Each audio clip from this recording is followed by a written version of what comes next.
Well, thank you so much for joining me, Vivian Kaye. I'm so excited to interview you today and learn about your journey to success as an e-commerce owner. So I want to take a moment for you to introduce yourself to our listeners. Sure. Well, my name is Vivian Kaye. I am the founder and CEO of KinkyCurlyYaki, which is a premium textured hair extensions brand that I built from zero to over $6 million in sales. I did that as an immigrant, a single mother, and a college dropout.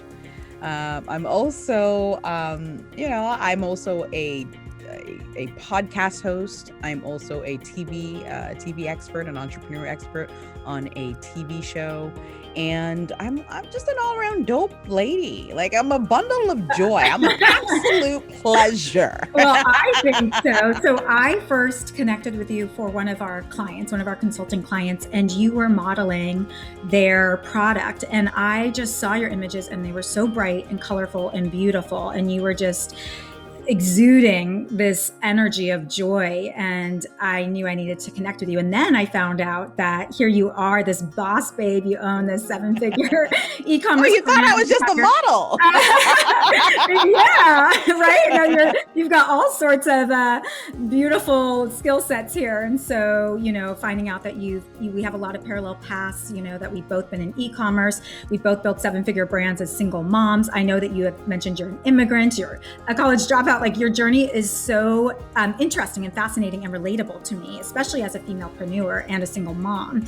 So I would love for you to give us just like a quick look back of how the journey went from bootstrapping from zero in your e-commerce store to now a 7-figure brand. Well, it didn't happen overnight, that's for sure. One of the things that I love to tell people is I started the business because I had a problem to solve. So I wasn't looking to start another business. I started as a wedding decorator, and then I needed something that looked like my hair. So a lot of Black women wear protective hairstyles, which is wigs, weaves, and braids.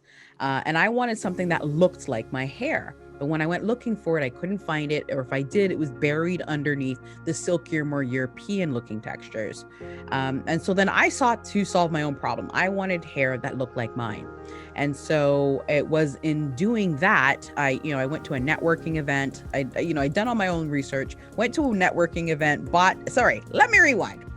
Did all my research, did all my R&D, loved, I did the QA, and I started to wear the hair. I went to a networking event, and another Black woman asked me who my hairdresser was and what my regimen was to get my hair to look the way it did.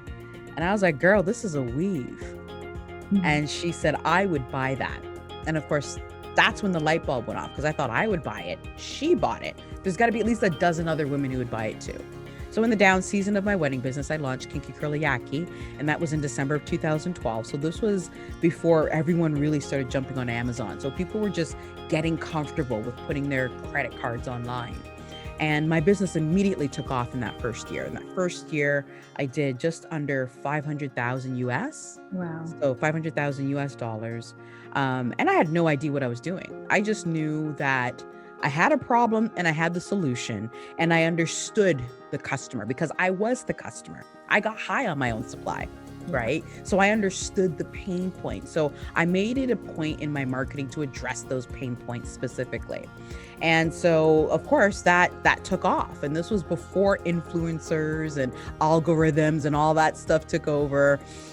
So a lot of my customers came to me organically. They came by word of mouth. I didn't have paid ads I didn't do paid ads until 2017. Right? And so... What a strong following.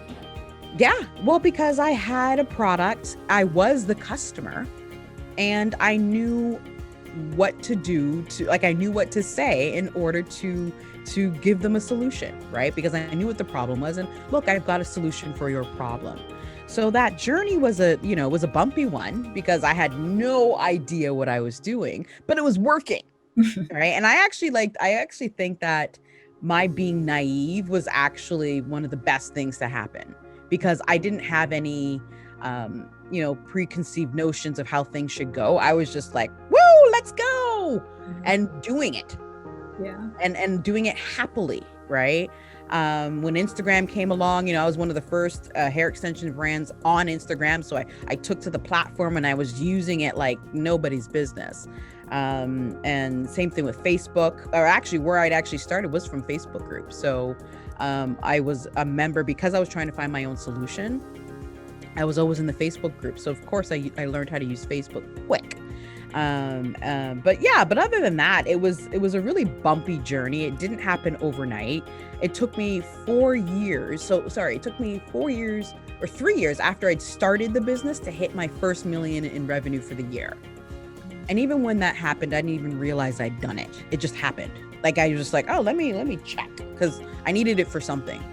And I was like, oh, wow, I already hit 1 million. And so it was pretty interesting, but it's, they say the hardest thing to do is to go from 0 to 100,000, because once you hit that 100,000, once you hit that first 6 figures, it's just doing what you did at 6 figures you just do it to scale. You do it over and over again until you hit that million. Yeah. And then what do you think, across your journey, was there anything that you can pinpoint now looking back that may have kept you stuck? Like that you said, it took me 3 years, which is great. There is no timeline for anyone. Everyone's on their own timeline, right? But as you look back, do you say that might have kept me stuck? I probably could have accelerated this business faster had I done X. Honestly, I don't have any of that. I don't have any of those, oh, I wish I'd done that, only because I think it sort of worked out the way it should have worked out. Mm-hmm. Right? But if I had to say something, I would have said, and I even say that to this day, that I am my own bottleneck. I am the reason why this isn't a, $30 million company. It's me.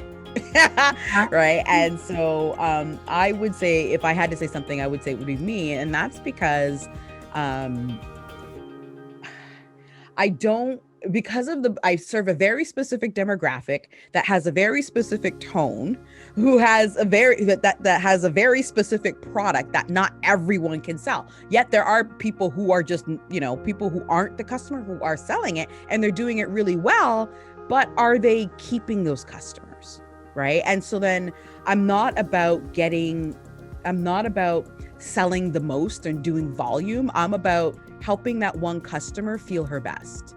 Yeah. And if it's going to take, and if I have to do it slowly, and if I have to do it at reduced capacity, if I have to make sacrifices in order to make that happen, I will do that. So for me, it's not about the revenue goals and hitting those goals. It's not about that. It's about helping Black women, no matter where they are in the world, feel confident in who they are and what they look like. Yes, I agree. I always tell everyone, I'm always like, it's never about the money. It's always about, are you in joy? Are you doing your passion? Are you giving back? The money flows. It will always flow from there. Just be in alignment, and everything will flow. Don't focus on the money, focus on the passion, being of service, and everything ends up coming together. So you said, kind of making sure women come back and repeat their purchases. Do you have any advice for other e-commerce store owners that might be struggling with a return customer, and what you've done to kind of really tune that in and getting your customers to come back to shop again? You have to stand out from the Amazons of the world, right? And you are the only one who can do that. So you can do little things, like you can do, handwritten notes. You can send, like, one of my most popular emails that I send out is an email that gets sent out 24 hours after someone has made a purchase. So the first email is, hey girl, thank you so much for purchasing from my company. If you have any questions, just reply back. And that email gets the most replies. It gets the most engagements, because people think I'm up at 3 o'clock in the morning sending them emails, thanking them for their business. Yeah. And Let me get deeper. Sorry, not to cut you off. I was going to say, do you make it a plain email? Like it's plain. It's a plain text email. It's got no pictures, no graphics, nothing. It's just plain. Mm-hmm. Love it. And so that's why people think I'm just sending it at 3 o'clock in the morning.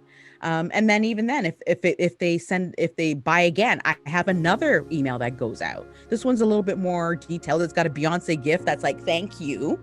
And again, it's like, wow, thank you so much for entrusting me with your beauty, with your confidence. right?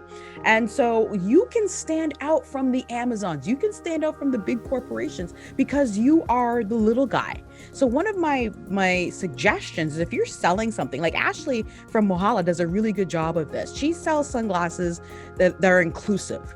So it fits, people with no nose bridges, no bridges, no low bridges. No, you know what I'm trying to say. And she sells a product that's very specific. It's not just sunglasses. It's for people with no bridges, right? So same thing with my hair extensions. I only sell kinky textured hair extensions. So instead of just selling everything, like, you can't be Amazon. You cannot beat Amazon. But what you can beat Amazon at is being personal and making it personal. Yeah, exactly. And building a brand. Building a brand, exactly. The reason why people choose you over everyone else, right? Yes. I love that. Was there any change that you made to your business? I mean, physically in your business, whether it was products or the way that you did outreach or your marketing, that you think helped really shift the business or scale the business or grow? Was there something that you changed, whether it was adding product SKUs, getting new suppliers, tightening up your inventory levels or shipping times, introducing email marketing, paid ads? Like, was there anything that you did and you're like, oh wow, that really took off?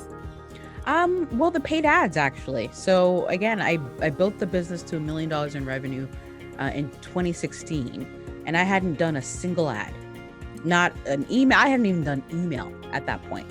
You were just getting the default emails, when you make your purchase, a purchase confirmation, but that was it. And then I thought, wow, if I got to $1 million without ads, imagine what I could do with ads. So we turned on the ads, and about 6 months later, I turned them off, and only because we couldn't keep up. We couldn't keep up. The Facebook ads were bringing in crazy amounts of traffic, lots of sales. We were doing 6-figure months at that point, easily 250K at that point per month. But the problem was, I wasn't selling garbage hair. Like, I wasn't selling garbage. So what I was selling was a premium product. And we simply couldn't keep up with the demand. Right? Because what happens is, when you start to really, really scale this type of business, because it's a human hair product, so they're sourcing it from India, it goes over to China to get processed, and then I import it into Canada. When you start to really scale your business, then things start to fall apart, right? And so, we started to see, more returns coming in. The hair was just matting. It was just not doing the things that we were known for doing. And so with that, I said, okay, you know what? Let's just cut this off. Let's just get this problem resolved so that I can save our reputation. And then when we turned it back on, Facebook rules had changed. So So yeah, so that's what we did, and that was pretty interesting. Pretty interesting. And now, Facebook ads for a lot of people have tanked, right? Paid ads especially, or Facebook ads especially. Yes. It's a challenge, and especially with iOS updates, email marketing has never been more important, which is SMS. And SMS, absolutely. And with other apps that are taking SMS as your registration, like TikTok, for example, or Snapchat, people don't change their phone numbers, and you're going to need that as a matchback in data. So I can't stress it enough. If anyone wants to learn more, we're a Klaviyo Gold Master partner. You can always go to bit.ly/Klaviyo Marketing, and you can learn more about Klaviyo. You can get up to 200 emails for free. What do you use, Vivian? I use Klaviyo. I actually have some Klaviyo cookies. Yeah, Klaviyo cookies. They sent me some cookies. Yeah, they're awesome. We love the Klaviyo team. I mean, their partner team's awesome. They are, the lift in revenue by really building that out. And I always tell everyone, it's free. You literally will make money while you sleep. Like, this is what I learned back in 2007 when I started my e-commerce store. And people would ask me, well, why don't you, quote unquote, pound the pavement and go boutique to boutique and sell your products? And I'm like, why would I spend 8 hours a day doing that and hustling and and working really hard and making one sale maybe, and I don't make the money until they actually sell it, when I could make $500 at that time, like overnight, while I slept online. So I learned the power of like, this automation, and email marketing is the same, and it's even better because you don't have to pay for ads. Anytime you send an email, it's like cha-ching, if you do it right, and you get your automation. So I'm such a fan of that. So what would you say, looking back, I always like to call it lessons learned. We don't say mistakes here. We say lessons learned as an entrepreneur, because I think the more lessons we learn, actually, the more powerful of an entrepreneur we get, because we're able to, get back up, dust ourselves off, move forward, right? What do you think is your most powerful lesson you learned in your entrepreneur journey that you would love to share with our listeners? I would say the most important lesson I've learned in my entrepreneur journey is to trust myself. So some of the biggest mistakes that I've made is because I didn't trust my judgment. I trusted people I was paying big money to, because I thought, well, if I'm paying them big money, then I should trust what they say. But every single time they said something was, like, something doesn't feel right about this. My intuition, my gut kicked in, and I was like, nope, I let my logic override my intuition. And so, and those turned out to be some of the biggest mistakes or biggest lessons that I've learned in my entrepreneurship journey. So I would say, trust yourself. You know your business better than anyone else. Hopefully you understand your customer better than anyone else. And so I would say, trust yourself. You know more than you think you do. Yeah, I agree. Your intuition's always right, especially, I have to say, as a woman. Everyone's intuition, when you really tune in, you can't go wrong. And then on the flip side of that, was there any, like, the biggest risk you ever took? Something where you were super scared, you might not have trusted what you were thinking, but it ended up panning out for you, where you maybe spent a lot of money doing something, or you tried a really funky, out of the box marketing campaign and it was scary, but you walked through that fear and it paid off? Well, I was using influencers before they were called influencers, right? So to me, that was scary, where it was like, okay, I'm going to reach out to these girls who I see do vlogs. So they were just vlogging, right? Or they were making blog posts, and, you saw the big companies doing it, but you weren't really seeing a lot of small companies doing it. So I reached out to them and said, hey, I would love for you to try our products and tell me what you think. And that was a huge risk, especially when, my average order value is $185, right? So, and it's a product that, stores get robbed to get the product, right? And so it was a risk for me at the time to be sending out bundles of hair to these girls that I've never met and I didn't know. And that was at the time, that was a huge risk for me, right? To entrust these women with my brand. And it paid off. It paid off big time. It's what helped me get to that first million in revenue. So I would say that was it. And even just starting the business, period, right? Because at the time, I thought I'd already started the one business and I was like, oh, you know what? I'm not going to push the envelope. I don't know how I even made it for this first business. I don't even want to start another business I'm not a hairdresser. I don't care. I'm not a hair expert or anything. I had no idea what e-commerce was, but I was like, well, it looks simple enough. It's just online. I know a lot of stuff about being online. So even, so getting started, and then, using, at the time, an unorthodox way of marketing. So I would say those two things. Yeah, I think that's great advice. And you touched on influencer marketing, and the landscape of influencer marketing has changed a lot big time in the last 5 years, right? 10 years. And so given the current landscape, here it is, 2021, that we're talking about this, is there any advice you have to other e-commerce brands in the way that they go about influencer marketing? I would say use the nano and the micro influencers. You don't need to go after those 100,000. In fact, I would say 30,000 and under. Only because I find, and even for myself, like I've got 31,000 on my personal Instagram, but I find I have a real connection with my audience. And so I'm not like, oh my gosh, hi, buy this. No, if usually when you're at that mark, you only talking about things you really truly believe in. Right. So you built this connection with your audience and they trust you. Right. Whereas, sometimes you find, when you get into the bigger numbers, it's more of a business for them. And not to say that being an influencer isn't a business, but it's more transactional as opposed to, relationships. Yeah. And so when you get to those smaller influencers, they are eager. They are creating content. Actually, they're creating content whether you want them to or not, right? So it's a great way to get that UGC, that user generated content. But I would say use smaller influencers. Like if you can, use them because they're awesome. As long as you lay out exactly what you expect, like, you have expectations from both sides. If they want to be paid, can you pay them? If you can't, then don't bother them, right? But yeah, I would say take a risk on those smaller influencers.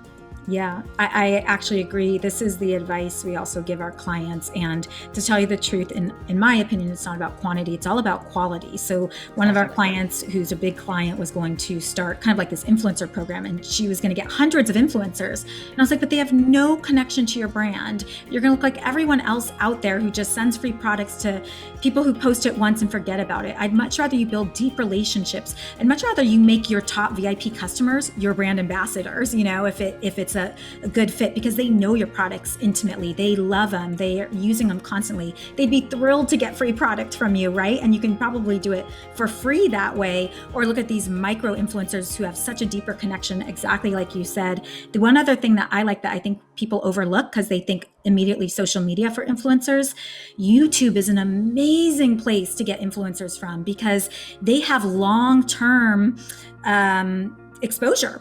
It's there and it builds over time, and you can get backlinks and so much more. So the set and forget instant post that dies in a day on social, it's a totally different ballgame when we're talking about true influencers, let's say on YouTube, that get a lot of traffic. So there's all sorts of ways to do this, and I love your advice on that.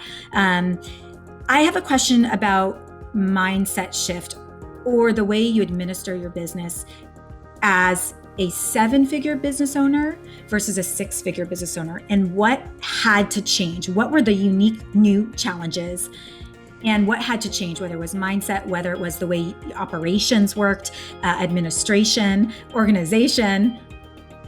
Yeah, well, I would say, probably if you're at the 6-figure mark, a good chunk of your business is done for, like, you do it yourself, right? So one of the differences between 6 figures and 7 figures is ideally you should work on the business and not in the business, right? So one of the first things I did was I hired people to manage fulfillment and customer service. So that took a huge amount of work off my plate, right? And so that's a huge, just being able to outsource things. And not necessarily outsource outside of your business, but maybe hiring other people to do things that you as a business owner shouldn't be doing, right? Or at least, especially day to day, right? And so I would say, hiring people is one of the hugest things. Outsourcing is one of the big things. And then also the mindset shift, I would say it has to do with allowing yourself to think bigger, because that was one of my, and even to this day, I still struggle with that. And I actually just had a huge mindset shift yesterday. Yes, yesterday. Yes. Yes. Universe. Yes. The universe was talking to me and said, no, look, I'm showing you this and it's possible. So what's the problem? But anyways, the mindset shift for 6 to 7 figures that I noticed for myself is that I kept thinking small. And so then I had to keep allowing myself to think bigger, like literally think bigger. So, like one of the reasons why I shut off the Facebook ads is because I was too scared of all the money that was coming in. Like, this is what we made in a month. or in like, in the first 3 months, and I just made that in a week, or, whatever it was. Right. Mm-hmm. So having to get over that and get used to it, that's a huge thing, because especially, like I mentioned, I come from an immigrant background. I didn't grow up rich, and I bootstrapped the business. So I know what it's like to start from zero, right? And to all of a sudden have all this money just chilling.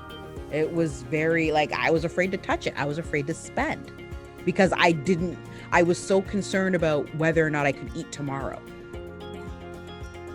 Right. And so it's super important that, as an entrepreneur, that you start to let go of this scarcity mindset, because it's not going to help you. It's going to impede your progress and your success. So you have to learn to let go of things. Now, is it easy to do? Absolutely not.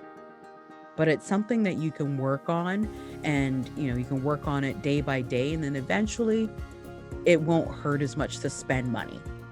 Yeah. But you don't want to go extreme, right? From not spending money to blowing it, right? So you got to find that balance for yourself. I agree. We work with brands because we do build brands pretty quickly. And so, the 7-figure brands, yet they're making decisions from scarcity mindset, because they're not, the receiving channels haven't opened yet, this abundance. And I think we all struggle with it. Girl, I could tell you, I struggle with it so much. Mindset is a muscle. It takes daily working out.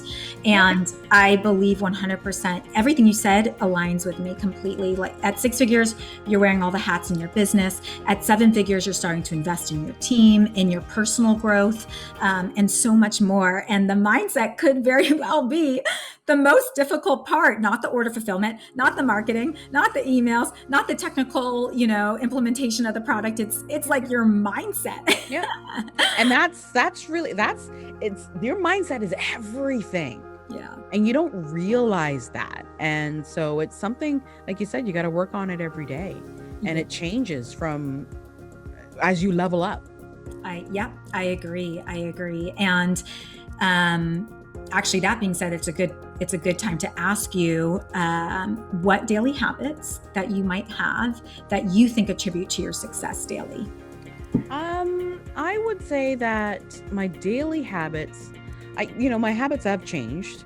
As you know, we're just coming out of a pandemic, and so it threw me for a loop, to say the least. I used to have a daily journaling, like the 5-minute journal habit. But I've stopped that, only because we're still settling into a newer, every 2 weeks, it feels like it's a new routine now. But I have a 5-minute journal that I used to write in. I do a lot of visualization. I do a lot of, you can't see, but I have a lot of things around me. Say just yesterday, I brought back a Porsche Panamera 2021 Porsche Panamera that Porsche Canada gave to me to drive for a week. Wow. That car costs $157,000. And so then when I was saying just yesterday, I had a mindset shift, because when I brought it back, I felt unexpectedly emotional. And what I realized, one of my friends helped me realize, was that you're going through a mindset shift, because I felt like when you picture Porsche, you just picture, white men in their 40s or 50s, right? You don't picture a Black woman who's a single mother and an immigrant who dropped out of college, who built a business, who bootstrapped it with no outside capital and made over $1 million driving that car. Yeah. And so here I was with that story, driving this vehicle that I had. And on top of that, Toccara, I manifested this car. I believe. Can I tell you this? Yes. No, tell us. I would love to hear this. So I'm 43 now, but in my 20s, when I bought my first car, I went to a parking lot, or a dealership, with a friend of mine who had really high taste in cars. Mm-hmm. I was looking at this Honda Accord, and he was like, no, get this Audi. And I was like, no, I don't deserve that right now. I haven't done, this was before I started my business 20 years ago. But I told myself, when I made it, I would buy myself a navy blue luxury car, a navy blue Audi with a tan interior. That's what I said I would do. And so, fast forward a few, 10 or 12 years later, I end up in an Audi, but it wasn't exactly it, but whatever, I was okay. End up in a second Audi, I was still okay. And then earlier this year, Porsche reaches out to me and says, we'd love to have you as part of a campaign we're doing. And I'm like, oh, me? Fast forward to this summer, they reach out and say, hey, you know what? We've got a car that we'd love for you to drive and get your thoughts on. Okay, cool. They tell me the color. They said it's a Genetian blue. I said, Janisha, is that navy? I said, yes. And I said, what color's the interior? And she said it was Luxor beige.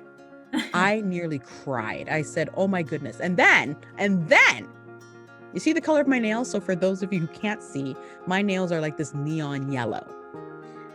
I go to the place to pick up the car. The car comes around and all the accents are in this neon yellow, which I wear all the time. So here comes the car that I manifested from 20 years ago. And I thought it would be an Audi. Okay. But it turned out to be a Porsche. And guess what? Volkswagen, who owns Audi, also owns Porsche. Oh. So the universe told me to dream bigger. Yeah. I got you. Look, I'm showing it to you right now. All you got to do is accept it. Yeah. And so that was a huge mindset shift for me. Because I'm in a new season. I'm not gonna lie, the past 18 months or so with this COVID has hurt my business, because what we sell is human hair extensions that come from India, that go over to China and come into Canada. So as you can imagine, COVID is still ravaging the world. So lead times that used to be 2 weeks are now going into 2 months. So I had to quickly pivot and figure out what else can I do? What can I control? Right. And that's mindset right there. Right. Instead of, not to say I didn't have my woe is me moments. I absolutely did, along with the rest of the world, as to what the hell is happening. Right. And then I woke up one morning and said, okay, what can I do? What can I help people do? You know what I do? What I can do? People need to get their brick and mortar stores online. I know how to do that. So then that's when I started teaching people how to start their businesses online. And then that turned into I created my own show for that.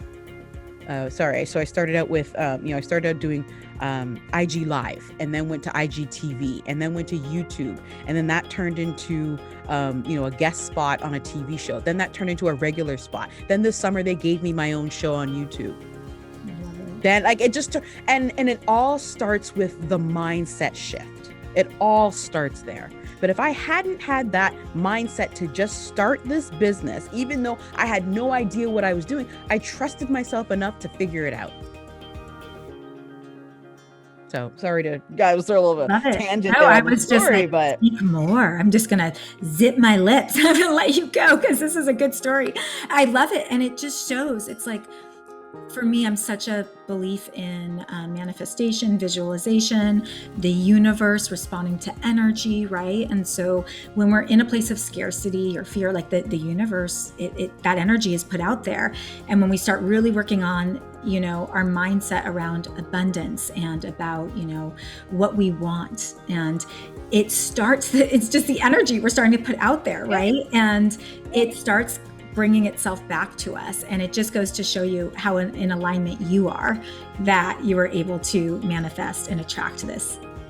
So remember how earlier I was talking about the scarcity mindset with the money? So then what I started to do, I started out with 10,000, it's prop money. This is prop money. So for those of you who can't see, I'm holding a stack of $10,000 and it's prop money. And I wanted to get comfortable with large amounts of money. So I started with 10,000.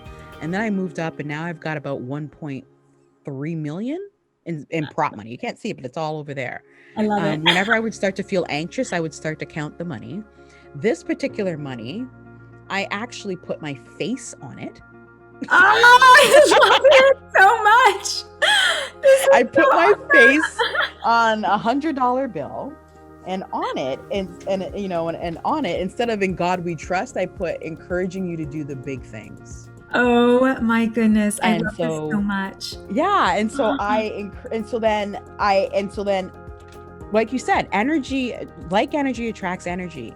And with all of these things that have been, all this good stuff that's been happening, these opportunities that's been happening to me this year, everyone's like, well, Vivian, we just love your energy. It's your energy. It's your energy. And I kept trying to, especially, when big brands would hire me, and I would try to sort of reduce my shine, because I'm like, oh, I'm too shiny. But they're like, no, Vivian, this is why you're here. Your energy. Yes. So. Ooh, mama. I love it. Yeah. I love it. How are those big companies, finding you and reaching out to you? Is it from your exposure online and that's how you're doing it? It's from being myself online. A lot of these people are like, I remember I did something and someone was like, they came back, their feedback was, no, I watch your IG stories. I want that same energy here.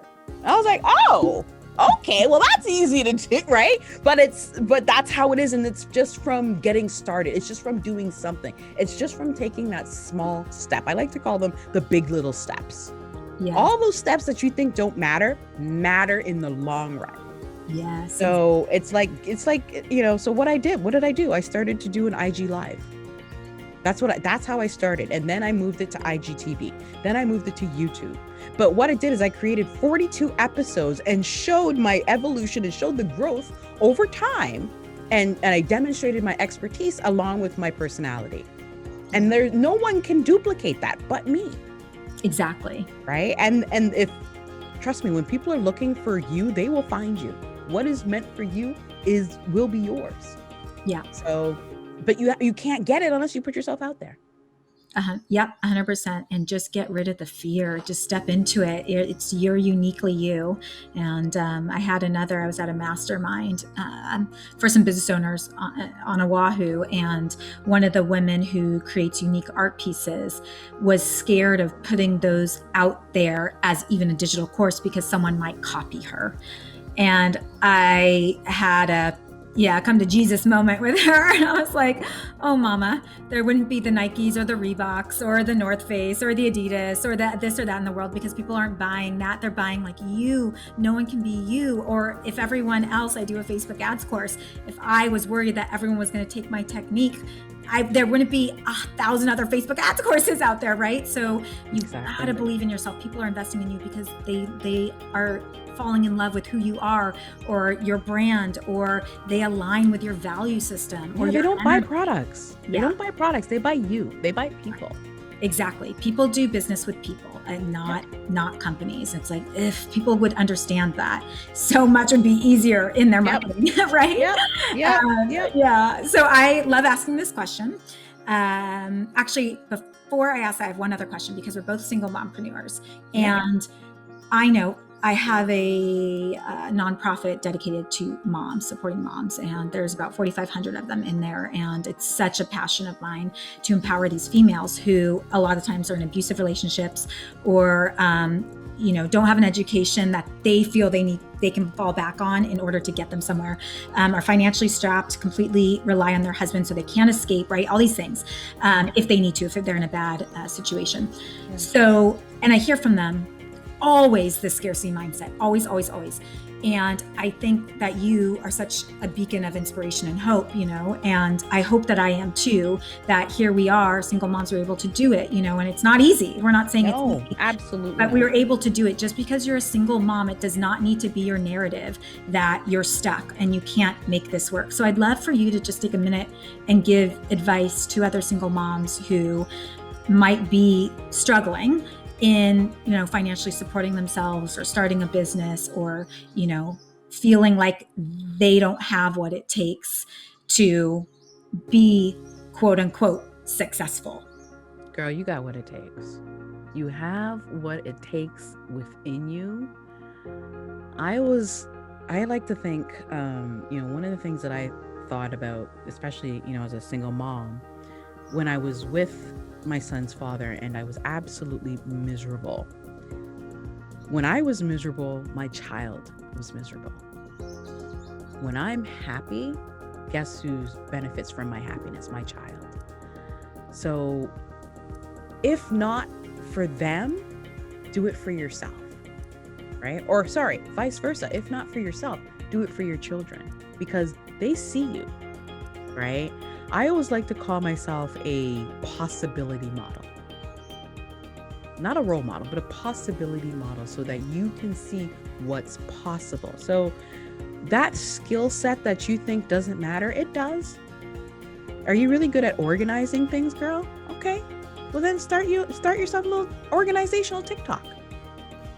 Right? Start doing something, just so have a goal in mind. So if your goal is to open up your own organizational business, you don't have to go run out and get an LLC and no, just open up TikTok and start videotaping you organizing stuff. Just start there. And then all your other steps will come naturally to you. Will you get stuck every once in a while? Absolutely. That's what is life without bumps, right? But you have it in you. You don't have to do it like me or Toccara. You don't have to do it like us. You got to do it like you, girl, but you got to do it for you. You didn't come here to be mediocre, did you? You may be stuck, but you can't lay down and die, girl. You got to get yourself unstuck by doing whatever you need to do it. And again, if not for you, do it for your children, because your children are watching. Oh, such good advice. As we say in Hawaii, chicken skin, goosebumps. I love it. And I so agree. Actually, I did another video because for me, it's just, maybe everyone has their superpower. For me, it's like I can make money appear out of nowhere. I don't know. It's just like this crazy, weird thing. It's like I will make money from anything. So I did this fun experiment recently, which inspired me to do a video, which is on my channels. Maybe someone on my team will link it, like here or here or here or here. But it was all like 30 easy ways to make money online quickly. Because I did this experiment. I've been wanting to do Turo forever. Do you know what Turo is? It's like a vehicle sharing app. So where Uber and Lyft are a ride sharing app where people will drive you from their personal vehicles, Turo is where owners of personal vehicles will rent out their cars to people, right? And in Hawaii right now, opportunity presents itself. Like you said, I'm an opportunity model. There is a shortage of rental cars. There's no rental car companies. They all had to basically sell all their fleets. No one can get rental cars, but tourists are still here. So long story short, supply and demand, right? So I've been wanting to do this forever, and I just did it for fun one day. Totally like horrible photos. I didn't even like clean out my car. It's like from far away, I'm like, ooh, I hope they don't see that spill from my daughter, like drinking in the back, right? Like all this stuff. Within less than 24 hours, I had like already made like $500 or something. And in the first month of putting it on there of passive income, I made over 2,000. And wow. Yeah, is that so funny? And also helped me pay my children to help me clean the car, right? Give them some responsibility. Yep. Show them. But it made me think, it's not that I need the money. However, it's really fun because then I can feel like, okay, cool, I'm going to use this money to play with. That's like my vacation money. Yep. But it opened up to, gosh, there's so many possibilities. There's so many possibilities. Walk dogs, board dogs, childcare if you need to, rent your car, like do Uber or Lyft, start it. I mean, there's a million possibilities. And I think perfection stops us. It's the worst obstacle in everyone's business. Is better than perfect. Yes, sister. Amen. You will perfect it along the way. Trust me. Yes, don't worry. Perfection is really just us scared of failure, of people judging us. And so we've got to get past that. Like, for example, we had just published an interview with Amber Thibault of Coco Moon. This, as the time we're recording this, it was yesterday. Well, I look at the first 7 seconds of the video and my name was misspelled after like it's gone through many different edits through my team and everything. And it's already published, the email went out, the blog and everything. And I'm just laughing.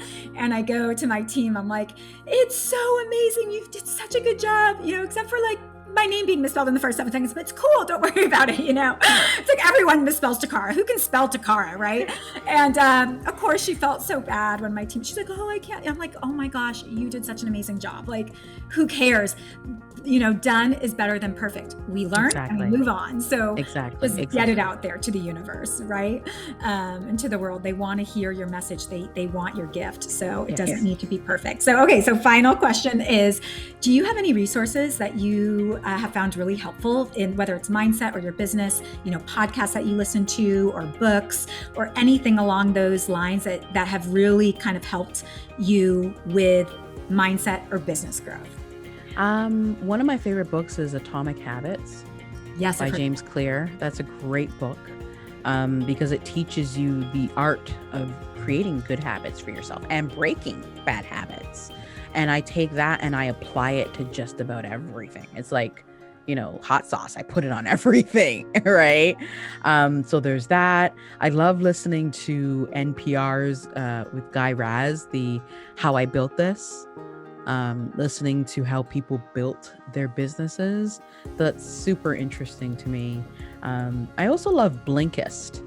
So Blinkist is an app that summarizes books for you.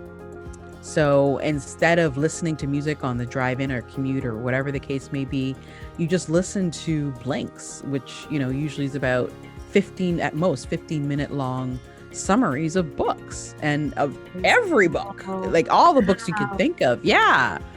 And so it helps me to, learn things really quickly. And if it's like, oh, well, that I really enjoyed that, then I'll go buy the book. Yes. Oh my goodness, I've never heard of it. Will you spell it for? Yeah, Blinkist. Blinkist. Okay, I'm not sure if it's on Android, but I know it's on iOS. Cool. Those are such good recommendations. I love it. I'm definitely looking into Blinkist because I'm an avid reader and I try, but I go slow. I read very slow. Yeah. I'm like 3 to 5 minutes before I fall asleep every night, which ends up being 3 pages at a time. So, the fact that I could kind of streamline and get the cliff notes, these books that I've been dying to read, sounds so great to me. So I really appreciate that tip. Okay. So I would love to invite our listeners to find you and connect with you. Where could they do that? I am an absolute pleasure to follow on Instagram. My Instagram stories are legendary. I do a thing called TikTok o'clock, where I scroll through TikTok for you and just post the funniest videos, and then that's it. I'm also a pleasure to watch on YouTube. So I have a YouTube channel. I have a show on there called Mind Your Business with Vivian Kaye, where I talk about all things entrepreneurial. So mostly mindset, e-commerce, and entrepreneurship and empowerment. So there's that. And that's the 2 places that you can find me. And then later this year, you'll hear me as a host of a podcast called Build It Braver, and it's brought to you by American Express. So that's one of those things that came about because I was putting stuff out there. And because of my, 16 years of entrepreneurship and demonstrating that expertise, right? So don't be afraid to be you. If there's one lesson that I've learned this year is don't be afraid to be you out loud, because there are people who will gravitate towards it and, reward you, whether it be opportunity or monetarily or even in blessings. There are people out there who are looking for you. So it is your responsibility to shine your light in this world. I love it, Vivian. And of course, if anyone's interested in your products, they can go to KinkyCurlyYaki.com. Yes, KinkyCurlyYaki.com, or you can visit me at VivianKaye.com as well. I love it. Oh, well, thank you so much for your time today. We so appreciate it. You dropped so many great tips for our listeners, and I look forward to following your journey. Oh, thank you for having me. It's an absolute pleasure.